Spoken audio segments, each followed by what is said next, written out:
something unlikely happens when Victoria Sterling, a Manhattan-based architect known for her glass and steel masterpieces, walks into a century-old workshop and runs into a third-generation craftsman who's about to change everything she believes about progress versus preservation. Victoria Sterling steps out of her rental car onto the cobblestone streets of Savannah's historic district, her designer heels clicking against stones that have witnessed 2 centuries of American history. The morning humidity immediately wraps around her like an unwelcome embrace, making her question why she left her air-conditioned office in Manhattan for this assignment. "This better be worth the flight," she mutters, adjusting her blazer and pulling out her phone to review the project details one more time. The Meridian Corporation has hired her to design their new Southeast headquarters, a 40-story glass tower that will bring 1,500 jobs to Savannah. The only obstacle? An entire block of historic buildings that stand exactly where her architectural vision needs to rise. Victoria walks through the condemned block, her trained eye already seeing past the weathered brick facades and wrought iron balconies. She envisions clean lines, sustainable materials, and the kind of modern workspace that attracts top talent. Progress, she tells herself, always requires sacrifice. Her phone buzzes with a text from her assistant back in New York. "City Council meeting moved to Thursday. Opposition group growing." Victoria frowns. Opposition groups are nothing new in her line of work, but something about this project feels different. The resistance isn't just coming from typical preservation societies. It's personal, passionate, and according to her research, led by someone named James Whitmore. She pushes through the heavy wooden door of what used to be a furniture workshop, now serving as the opposition's headquarters. The scent of sawdust and linseed oil fills her nostrils, a stark contrast to the sterile offices she's accustomed to. "You must be the architect." Victoria turns to find a man in his early 30s, sleeves rolled up, wood shavings caught in his dark hair. His hands are calloused from years of working with tools, and there's something in his green eyes, a mixture of determination and disappointment that catches her off guard. "Victoria Sterling," she extends her hand professionally. "And you're James Whitmore, I presume. The man trying to stop your wrecking ball," he replies, his handshake firm but not hostile. "Though I prefer to think of myself as someone trying to save 3 generations of craftsmanship." Victoria glances around the workshop, taking in the hand-carved furniture pieces, the restored architectural elements, and the photographs covering every wall. Images of the neighborhood from decades past, showing families, celebrations, and a community that once thrived here. "I understand your attachment to these buildings," Victoria begins, her voice taking on the diplomatic tone she's perfected over years of similar conversations. "But sometimes we have to make difficult choices for the greater good. 1,500 jobs, Mr. Whitmore. That's 1,500 families who'll be able to put food on their tables." James sets down the chisel he'd been holding and looks at her directly. "And what about the families who built these places? The ones whose great-grandparents laid these bricks by hand? Don't they deserve consideration too?" The city council meeting arrives with all the drama Victoria expected, but none of the straightforward resolution she hoped for. The room is packed with locals, city officials, and corporate representatives, each side presenting their case with passion and conviction. Victoria delivers her presentation with practiced precision, highlighting the economic benefits, the environmental advantages of modern construction, and the urgent need for Savannah to compete with other growing southern cities. Her slides show gleaming towers, green spaces, and projected job growth that would transform the region. But when James takes the podium, something unexpected happens. He doesn't just talk about preserving old buildings, he tells stories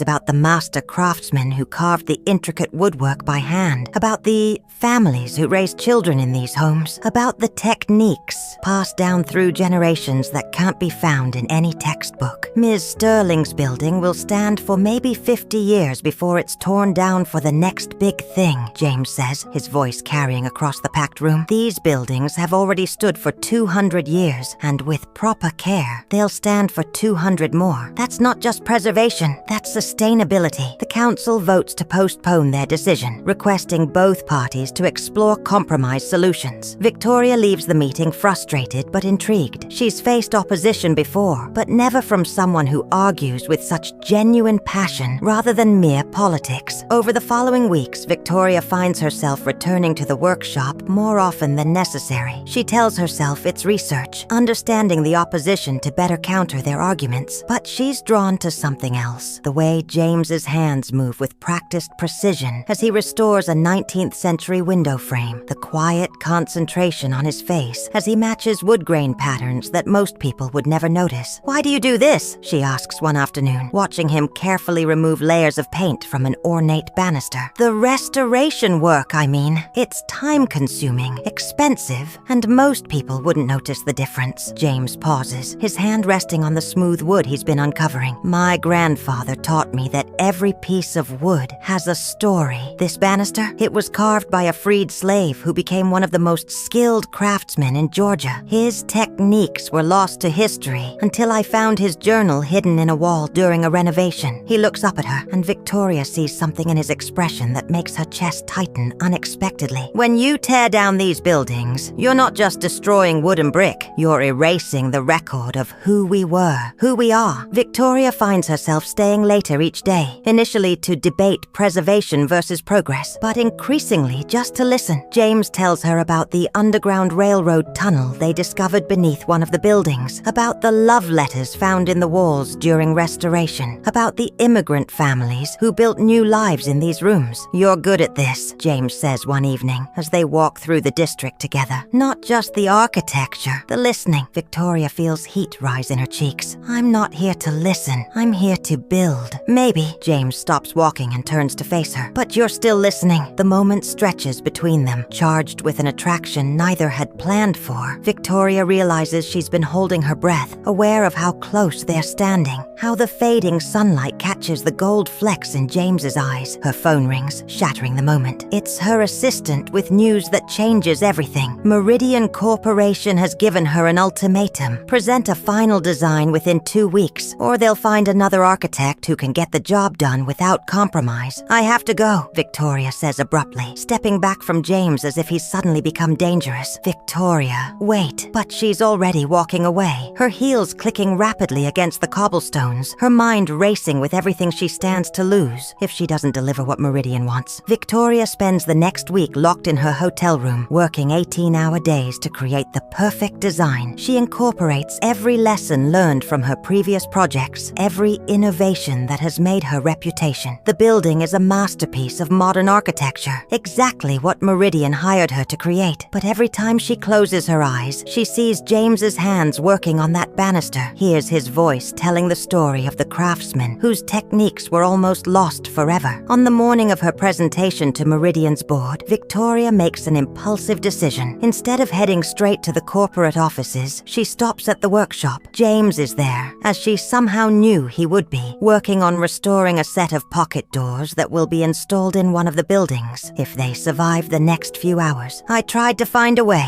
Victoria says without preamble, "a compromise that would save some of the buildings while still giving Meridian what they need. But the numbers don't work. The lot isn't big enough, the foundation requirements are too complex, and the cost—" "I know," James interrupts quietly. "I've been working on the same problem for months. The math is what it is." Victoria stares at him. "You've been working on architectural solutions?" James gestures to a corner of the workshop she hadn't noticed before, where architectural drawings and engineering reports are spread across a drafting table. "My degree is in structural engineering. I chose restoration work because I love it, not because it was my only option." Victoria moves to the table, studying James's drawings with growing amazement. His solutions are elegant, incorporating modern building techniques with historical preservation methods she's never seen before. "This is brilliant," she breathes, recognizing innovations that could revolutionize how historic districts are developed. "James, this could work, not just here but in cities across the country." "It could," James agrees, "but I can't present it to Meridian. They hired you, not me." Victoria looks at him, then at the drawings, then back at him. In this moment, she faces a choice that will define not just this project, but who she wants to be as an architect and as a person. What if we presented it together? The Meridian board meeting becomes unlike any presentation Victoria has ever given. Instead of standing alone at the front of the room pitching her design, she and James work together, combining her understanding of corporate needs with his knowledge of historical preservation. Their proposal is radical. Instead of one massive tower, they suggest a campus of buildings that blend modern office spaces with restored historical structures. The approach would cost more initially, but would create a unique corporate headquarters that would become a model for sustainable development nationwide. terrified. The media attention alone would be worth millions in free advertising, Victoria explains to the board. Meridian wouldn't just be building a headquarters, they'd be pioneers in a new approach to urban development. The board members exchange glances, and Victoria holds her breath. It's risky, the CEO finally says, but it's also exactly the kind of innovation that built this company. Miss Sterling, Mr. Whitmore, you have our approval. 6 months later, Victoria stands in the central courtyard of the new Meridian campus, watching employees move between a restored 19th century building and a modern glass structure that seems to grow organically from the historic landscape around it. James approaches from behind, slipping his arms around her waist. No regrets? Victoria leans back against him, feeling the solid warmth of his chest against her back. About the project? Never. About staying in Savannah? That's still up for debate. James laughs, the sound rumbling through his chest. I think I can convince you to stay.